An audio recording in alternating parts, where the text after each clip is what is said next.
GTA 6 is coming, and there's a real chance it's the last Grand Theft Auto ever made.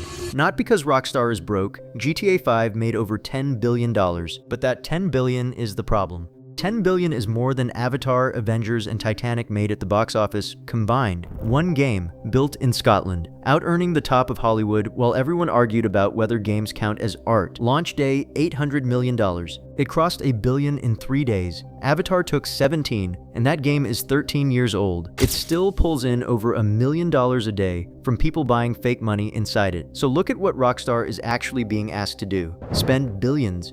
Spend another decade to replace a game that is still printing money right now. Nobody does that. Nobody's sane. They didn't walk away from the most profitable franchise in history. They figured out they can take your money forever without ever building another one. Because GTA isn't a game anymore. It stopped being one about a decade ago. What Rockstar runs is an extraction machine with a game wrapped around it. The game is just the part that gets you through the door, which means when is GTA 7 coming out is the wrong question. The right one is, why would it ever come out? 3 things answer that: how long these take to build, who's left to compete, and where the money actually comes from. Each one makes the next sequel less likely than the last. Start with time. It's the simplest one.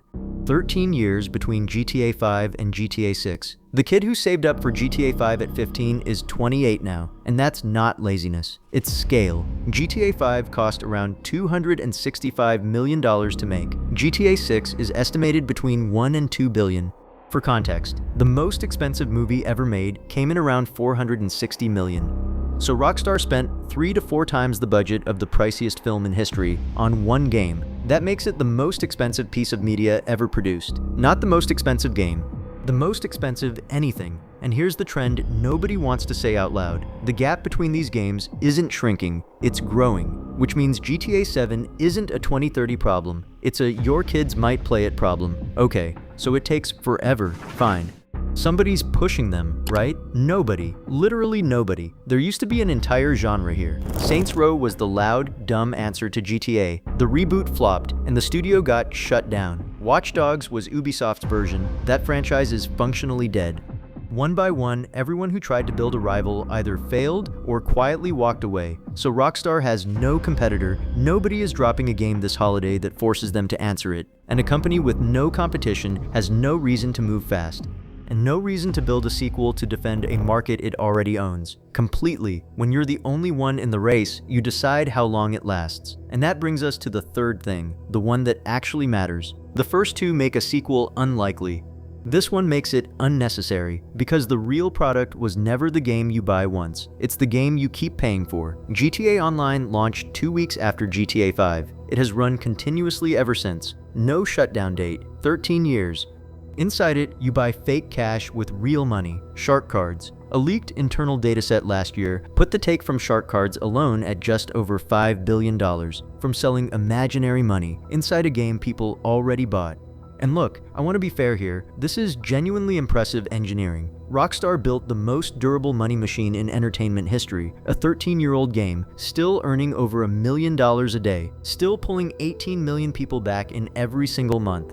Take-Two has said microtransactions make up around 78% of its revenue. The $80 box is the free sample, the business is everything after. And here's the number that ends the argument. GTA 5 made over $10 billion. GTA 6 cost maybe $2 billion, which means the last game didn't just pay for the next one. It paid for it 5 times over, and it's still paying. So, back to the question from the top. Why would there never be another GTA after 6? Because it was never actually about Grand Theft Auto. Rockstar didn't find a trick that only works for them. They found the business model that is currently eating the entire entertainment industry. And once you see it here, you're going to start seeing it everywhere.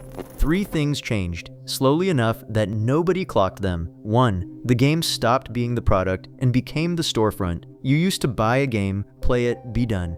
Now the game is the entrance to a shop that never closes. You didn't buy a product, you signed a lease. 2. They killed the thing you came for. Rockstar had single-player story expansions planned for GTA 5, the exact thing fans were begging for. Cancelled, all of it, because every hour spent building a story you play alone is an hour not spent building something that sells you another shark card. The story doesn't monetize, the grind does. 3. The sequel became a liability. A new game is a risk. $2 billion, 13 years.